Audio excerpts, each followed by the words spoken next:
Everyone, आप सभी का हमारे चैनल आयुर्पथगामिनी बाय जीसीएम में हार्दिक स्वागत है। आज की इस वीडियो में हम पढ़ेंगे peripheral vascular disease second part, यानी कि हमने इन्वेस्टिगेशन से पहले का पार्ट फर्स्ट पार्ट में कवर किया था। अभी इस वीडियो में हम पढ़ेंगे investigation and treatment of peripheral vascular disease. सबसे पहले है डायग्नोस्टिक इवेल्युएशन की कैसे डायग्नोसिस होगा। हमने पढ़ा था कि मोस्टली जो पेरिफेरल वस्कुलर डिजीज के पेशेंट होते हैं एसिम्प्टोमेटिक होते हैं। बाय चांस एबीआई जब उनका चेक होता है उस टाइम पे वो डायग्नोस्ड होते हैं, या फिर पेशेंट सिम्प्टोमेटिक होते हैं तब उनका एबीआई इंडेक्स हम देखते हैं।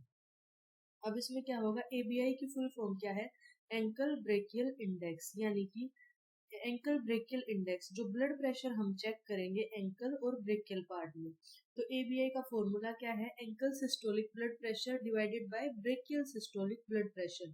जितनी value ankle systolic blood pressure की होगी उसको हम डिवाइड करेंगे ब्रेकियल सिस्टोलिक ब्लड प्रेशर से, और उसकी वैल्यू अगर 1 to 1.3 आई देन वो क्या है, नॉर्मल वैल्यू है।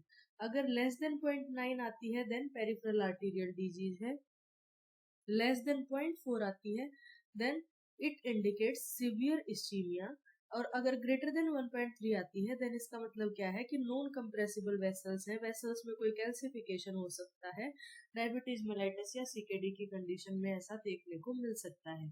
तो गोल्ड स्टैंडर्ड टेस्ट क्या है, एबीआई एंकल ब्रेकियल इंडेक्स, और उसकी वैल्यू के बेस पे हम ये डिसाइड कर सकते हैं कि कौन सी कंडीशन अभी पेशेंट की है। उसके अलावा कुछ टेस्ट हम करा सकते हैं, जैसे कि duplex Doppler ultrasound, exercise ABI, rest में भी करा सकते हैं और एक्सरसाइज में भी एबीआई जो एंकल ब्रेकियल इंडेक्स है वो देख सकते हैं। सीटी एंजियोग्राफी या एमआर एंजियोग्राफी और digital subtraction angiography, that is gold standard. First है ड्यूप्लेक्स डॉपलर अल्ट्रासाउंड। ये क्या है, एक non invasive first line test है। ये आर्टरीज जो है उनके ब्लड फ्लो को असेस करता है, velocity and site of stenosis या अक्लूजन, कहाँ पे अक्लूजन या ऑब्स्ट्रक्शन हुआ है उसको ये डिटेक्ट करेगा। ये डिफरेंशिएट करेगा माइल्ड, मॉडरेट या सीवियर पेरिफेरल आर्टरी डिजीज की कंडीशन को। तो ये क्या है, नॉन इन्वेजिव टेस्ट है। Next one is exercise ABI, done when resting ABI is normal, लेकिन सिम्टम जो है वो लग रहा है कि पेशेंट को पेरिफेरल आर्टरी डिजीज है, पेशेंट को सिम्टम है, पेन है, तो उस कंडीशन में हमें ये लग रहा है कि पेशेंट को जो है पेरिफेरल आर्टरी डिजीज हो सकता है, और एबीआई रेस्टिंग कंडीशन में नॉर्मल आया है, देन हम उसको एडवाइज करेंगे exercise ABI. Post exercise fall in ABI confirms flow limiting arterial disease. सीटी एंजियोग्राफी या एमआर एंजियोग्राफी, ये डिटेल्ड एनाटॉमिकल मैपिंग बता देगा आर्टीरियल ट्री की, लेंथ की, एक्सटेंट ऑफ लेजन। जब एंजियोग्राफी करेंगे तो कंप्लीट एग्जैक्ट लोकेशन हमें ये पता लगेगी कि ब्लॉकेज कहाँ है, कितनी ब्लॉकेज है, और ये इस कंडीशन में भी हमें हेल्प करता है कि कितनी ब्लॉकेज है तो उसमें हमें क्या थेरेपेटिक मेजर या फिर सर्जिकल इंटरवेंशन पेशेंट की करनी पड़ेगी।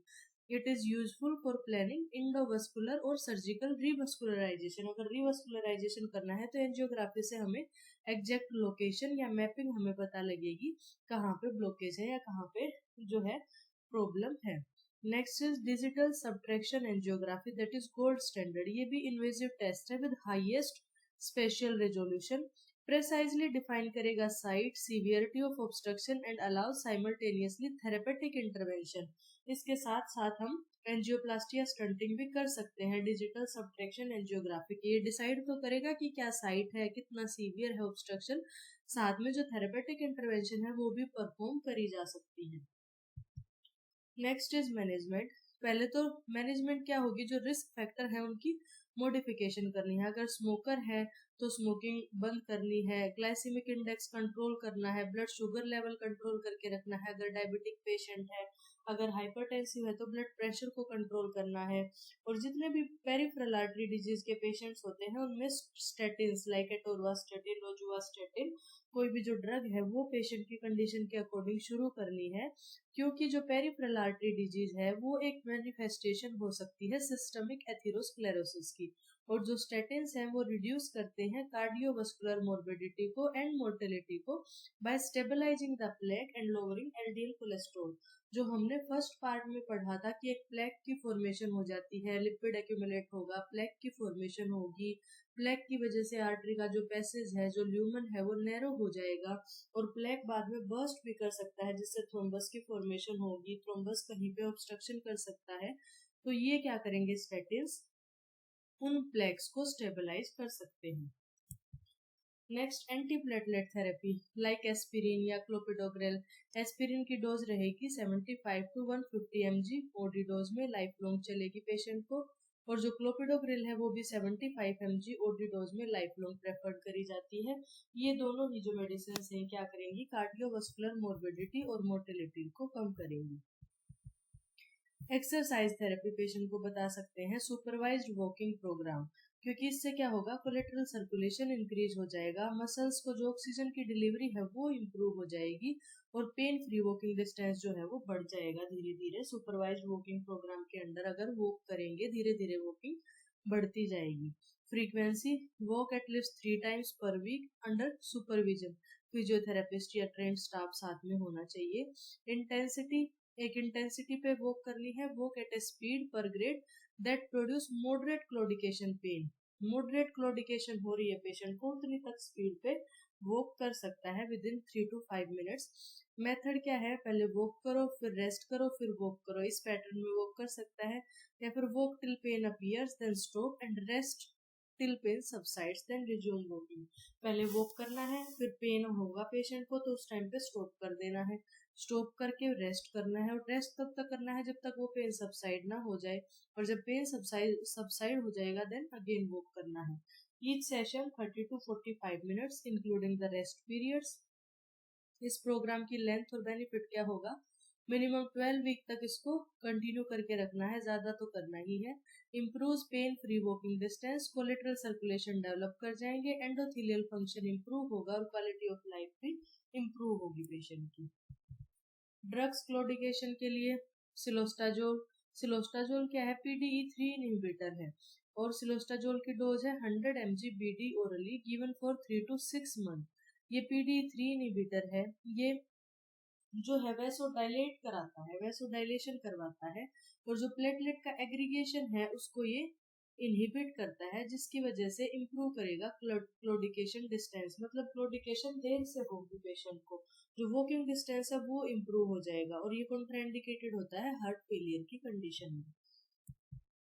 नेक्स्ट, जो क्रिटिकल लिम्ब इस्कीमिया है उसकी मैनेजमेंट कैसे करेंगे, एनाल्जेसिया एंड वुंड केयर करेंगे, अगर गैंग्रीन है, वुंड है, उसकी केयर करेंगे, एंटीप्लेटलेट प्लस जो स्टेटिन्स है वो चलेंगी पेशेंट की, और अर्जेंट वस्कुलर इमेजिंग कराएंगे। और इसमें क्या होगा, मैंडेटरी रीवस्कुलराइजेशन, क्योंकि क्रिटिकल लिम्ब इस्कीमिया की कंडीशन में रीवस्कुलराइजेशन नीडेड है, जब तक जो ब्लड फ्लो है वो इम्प्रूव नहीं होगा तब तक काम नहीं चलेगा, इसीलिए रीवस्कुलराइजेशन पेशेंट्स का करना पड़ेगा।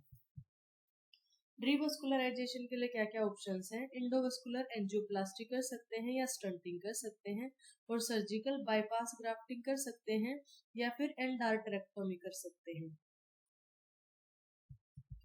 एक्यूट लिम्ब इस्कीमिया की कंडीशन, एक्यूट लिम्ब इस्कीमिया कब होगा, जब एकदम से ऑब्स्ट्रक्शन आ जाएगी वो, और वो क्या होगी, एक इमरजेंसी कंडीशन होगी।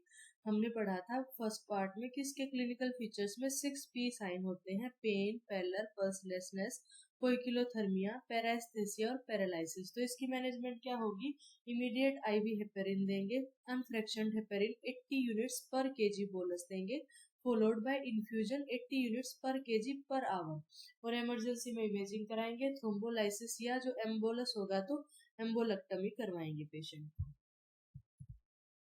एम्पुटेशन, एम्पुटेशन की इंडिकेशन कहाँ आती है, जब इरिवर्सिबल इस्कीमिया की कंडीशन है, यानी कि रिवस्कुलराइजेशन करने के बाद भी जो इस्कीमिया है वो रिवर्स नहीं हो पा रहा है, जो ऑब्स्ट्रक्शन है वो नहीं हटी है, एक्सटेंसिव गैंग्रीन की कंडीशन है, गैंग्रीन की फॉर्मेशन हो गई है, लाइफ थ्रेटनिंग इन्फेक्शन पेशेंट को डेवलप हो गई है, या फिर जो रिवस्कुलराइजेशन का प्रोसेस किया था वो फेल हो गया है, उसकी वजह से जो है ब्लड फ्लो प्रॉपर फ्लो नहीं हो पाया, इस्कीमिया डेवलप पेशेंट को हो रहा है, तो उन कंडीशंस में एम्पुटेशन करना पड़ता है। प्रोग्नोसिस कैसा होता है पेरिफेरल वस्कुलर डिजीज का, इनको हाई रिस्क ऑफ MI और स्ट्रोक होता है, क्योंकि जब पेरिफेरीज की जो ब्लड वेसल्स है अगर उनमें एथेरोस्क्लेरोटिक चेंजेस देखने को मिले हैं, तो कार्डियक जो सिस्टम है, कार्डियोवास्कुलर सिस्टम, वहां से रिलेटेड जितने भी ब्लड वेसल्स होंगी या फिर ब्रेन से रिलेटेड वहां पे जो है एथेरोस्क्लेरोटिक चेंजेस होने के चांसेस बहुत ज़्यादा होते हैं, इसीलिए इन पेशेंट्स में हाई रिस्क होता है एमआई का और स्ट्रोक का।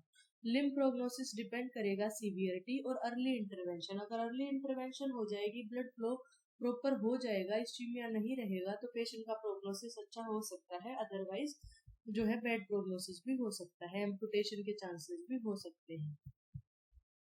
हमने पढ़ा PAD is equal to CAD, CAD के इक्विवेलेंट है, क्योंकि अगर पेरिफेरी की ब्लड वेसल्स में एथेरोस्क्लेरोटिक चेंजेस हैं तो सीएडी भी डेवलप हो सकता है पेशेंट को। अगर एबीआई 0.9 से कम है वो कंफर्म करेगा पीएडी को। स्मोकिंग स्टॉप करने से मैक्सिमम बेनिफिट होगा, क्योंकि it is a major risk factor for peripheral vascular disease, endothelial dysfunction cause करेगा। और एथेरोस्क्लेरोसिस को ये क्या करता है, प्रमोट करता है, इनहेंस करता है। Rest pain indicates limb threatening ischemia. अगर ऐसा है कि पेशेंट को चलने पे पेन हुआ और रेस्ट करने पे रिलीव हुआ तो फिर भी गुड प्रोग्नोसिस है। अगर पेशेंट को चलने पे पेन हुआ और रेस्ट पे भी पेन हो रहा है तो वो क्या इंडिकेट करेगा, लिम्ब थ्रेटनिंग इस्चीमिया की कंडीशन में। Acute limb ischaemia is a medical emergency, क्योंकि एक्यूट जो है ऑब्स्ट्रक्शन हुआ है और उस टाइम पे हमें इमीडिएट जो है हेपेरिन देना पड़ेगा, ये एक इमरजेंसी की कंडीशन होगी। तो यहाँ पे इस वीडियो में हमने मैनेजमेंट देखी और जो है ट्रीटमेंट देखी पेरिफेरल वस्कुलर डिजीज की। तो यहाँ पे ये वीडियो कंप्लीट होती है। अगर आपको वीडियो अच्छी लगी तो वीडियो को लाइक करें, चैनल को सब्सक्राइब करें। Thank you so much.